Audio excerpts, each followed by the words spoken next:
അങ്ങനെ വൈകുന്നേരം അപ്പോൾ പപ്പ പറഞ്ഞു മോളെ ഇത്തിരി ചിക്കൻ വറുത്തല്ലെന്നോ. പിന്നെ എന്താ അതിനെന്താ പപ്പ എന്ന് വെച്ചു. പപ്പയും മോനും കൂടെ പോയി ചിക്കൻ മേടിച്ചുകൊണ്ട് വന്നു. പിന്നെ അതെല്ലാം കഴുകി വൃത്തിയാക്കിയതിന് ശേഷം അതിനായിട്ട് വേണ്ടിയിട്ടുള്ള മുളക് പൊടി, മഞ്ഞൾപ്പൊടി, ചിക്കൻ മസാല, ഗരം മസാല, പിന്നെ കുറച്ച് മൈദപ്പൊടി, കുറച്ച് കടലമാവും ഉപ്പും കൂടെ ചേർത്തിട്ട് കുറച്ച് വിനാഗിരിയും കൂടെ ചേർത്ത് കേട്ടോ. തൈരും നാരങ്ങയൊന്നും ഇല്ലാത്തതുകൊണ്ട് ഞാനത് വിനാഗിരിയാണ് ചേർക്കാറ്.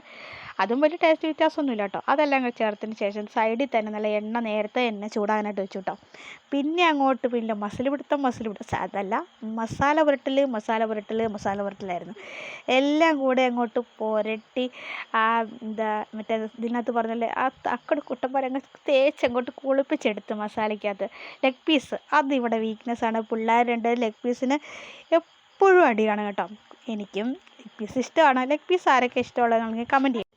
അങ്ങനെ മസാലയെല്ലാം കുറേ നേരം അങ്ങോട്ട് തേച്ച്, ഒത്തിരി നേരമൊന്നും വെക്കാൻ പറ്റില്ല, കാരണം എല്ലാവർക്കും വിശക്കുന്നുണ്ടായിരുന്നു. പിന്നെ പപ്പയ്ക്ക് നാളെ പൊതി കൊണ്ടുപോകണമെന്ന് പറഞ്ഞുകൊണ്ട് പപ്പയ്ക്ക് വേണ്ടിയിട്ട് പെട്ടെന്ന് കൂടെ വറുക്കാമെന്ന് വിചാരിച്ചു. അങ്ങനെ നല്ല തിളച്ച എണ്ണയിലേക്ക് ലെഗ് പീസ് ഇട്ട് തിളയ്ക്കണ കണ്ടാ.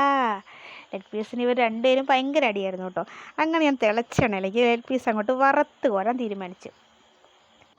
അങ്ങനെ ഓരോന്നായിട്ട് വറുത്ത് കേട്ടോ. ആദ്യം തന്നെ പിള്ളേർ പറഞ്ഞു, വല്ലമ്മേ എനിക്ക് ലെഗ് പീസ് വറുത്താൽ മതി കേട്ടോ ആദ്യമേ എന്ന് പറഞ്ഞു. അങ്ങനെ ഞാൻ ലെഗ് പീസ് നോക്കി എല്ലാം തന്നെ ആദ്യം അങ്ങ് വറുത്ത് കോരാൻ തീരുമാനിച്ചു.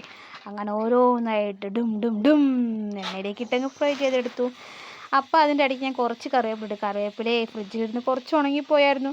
അപ്പോൾ അത് മോനോട്ട് കുറച്ച് കറിവേപ്പില ഇടാൻ പറഞ്ഞപ്പോൾ അവൻ ഉള്ള ഇടുമ്പോഴേക്കും അതിനകത്തിട്ടു. അതാകെ നാരും കോലും എല്ലാം കൂടെ ആയിപ്പോയി. എന്നാലും കുഴപ്പമില്ല, കറിവേപ്പിലയല്ലേ ടേസ്റ്റ് കിട്ടുമെന്ന് ഞാനും വിചാരിച്ചു.